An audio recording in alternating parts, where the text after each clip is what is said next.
Trauma berat mantan tentara Israel ini mengaku dihantui warga Palestina yang dibunuhnya.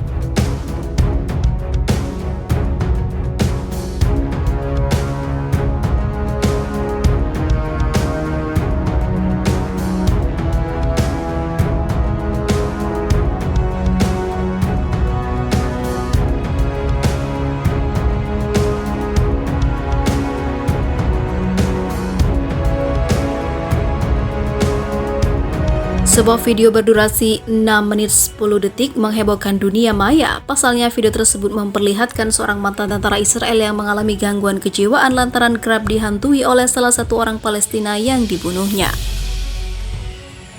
Dalam video tersebut, mantan pasukan Zionis bernama Izo Gal Razon itu melayangkan protes keras dalam sebuah komite parlemen Israel karena pemerintah Israel tak kunjung memberikan terapi pengobatan atas trauma parah yang dialaminya. Aku membunuh untuk Anda dengan tangan ini. Anda mengatakan teroris dengan darah di tangan mereka?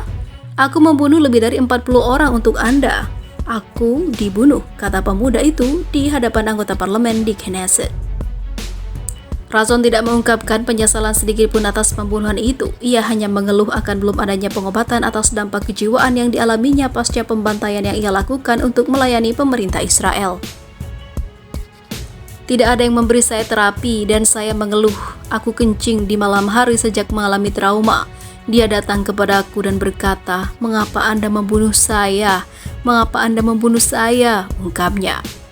Razon mengatakan dia terluka saat menjadi anggota dari Batalion 51 Tentara Israel dalam Brigade Golani ketika ia mengambil bagian dalam operasi Clear as Wine atau sebuah serangan terhadap warga Palestina di jalur Gaza.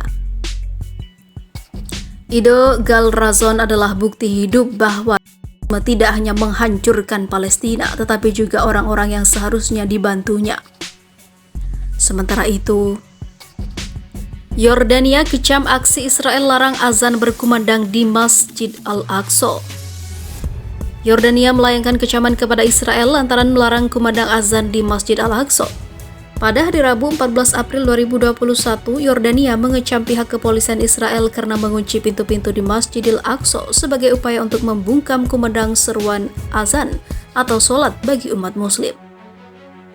Langkah itu diambil setelah para pejabat wakaf yang mengawasi tempat-tempat suci di Yerusalem termasuk Masjidil Aqsa menolak untuk mematikan pengeras suara pada hari pertama bulan Ramadan 2021. Israel menginginkan kawasan di sekitar kompleks Masjidil Aqsa tersebut untuk lebih tenang saat para tentara baru berdoa di tembok burak bagian barat. Pejabat Yordania mengklaim pegawai wakaf dan juga Departemen Urusan Masjidil Aqsa juga dilecehkan oleh polisi Israel dalam operasi tersebut. Juru bicara Kementerian Luar Negeri Yordania, Daifallah Al-Fayez, menggambarkan aksi Israel melarang azan di Masjidil Aqsa sebagai provokasi terhadap kaum muslim di seluruh dunia, serta pelanggaran terhadap hukum internasional dan juga status quo.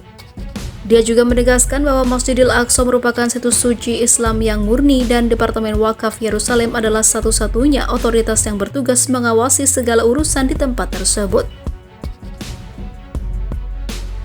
Ini adalah pertama kalinya sejak tahun 1967 para penduduk Israel menyabotase pintu-pintu air untuk masuk ke menara masjid dan mematikan listrik ke pengeras suara, ujar seorang Dewan Wakaf Yerusalem dikutip pikiranrakyat.com dari Arab News pada Kamis 15 April 2021.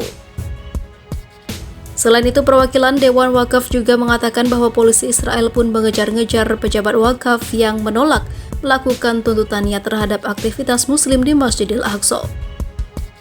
Mereka mengejar pejabat wakaf dan staf yang menolak untuk melaksanakan tuntutan mereka, ucapnya.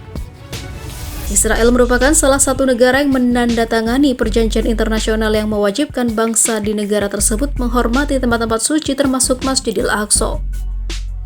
Sirena Israel dibunyikan di Yerusalem pada Selasa 13 April 2021 pukul 8 malam waktu setempat sebagai penghormatan kepada 23.938 tentara yang tewas.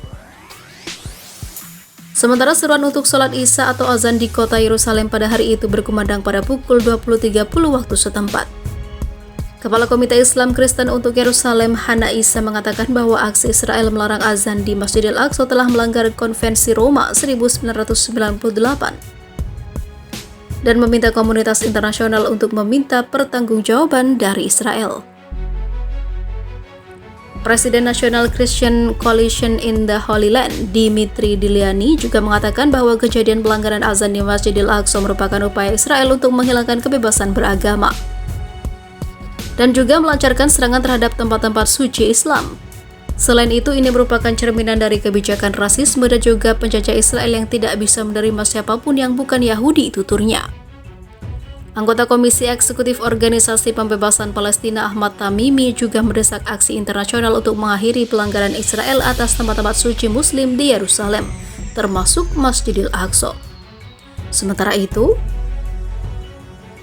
akhiri perang, Joe Biden tarik 2.500 tentara Amerika Serikat dari Afghanistan mulai 1 Mei.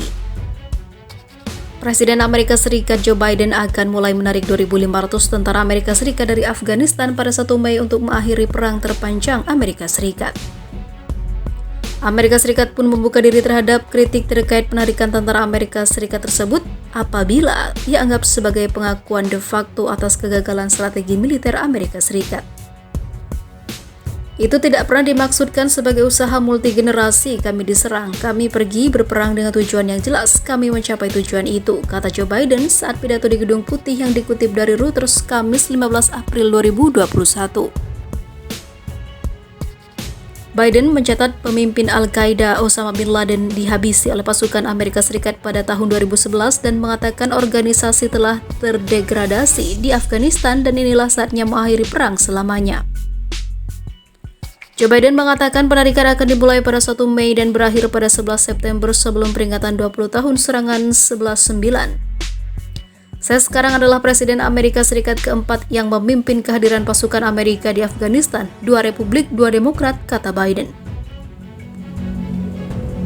Saya tidak akan meneruskan tanggung jawab ini menjadi yang kelima. Ini adalah waktu untuk mengakhiri perang terlama Amerika. Sudah waktunya pasukan Amerika pulang, lanjutnya. Presiden Afghanistan Ashraf Ghani melalui akun di Twitternya menyebut dirinya telah berbicara dengan Biden dan menghormati keputusan Amerika Serikat. Ghani juga menambahkan bahwa pihaknya akan bekerja dengan mitra Amerika Serikat untuk memastikan transisi yang mulus dan akan terus bekerja dengan mitra AS atau NATO dalam upaya perdamaian yang sedang berlangsung itu.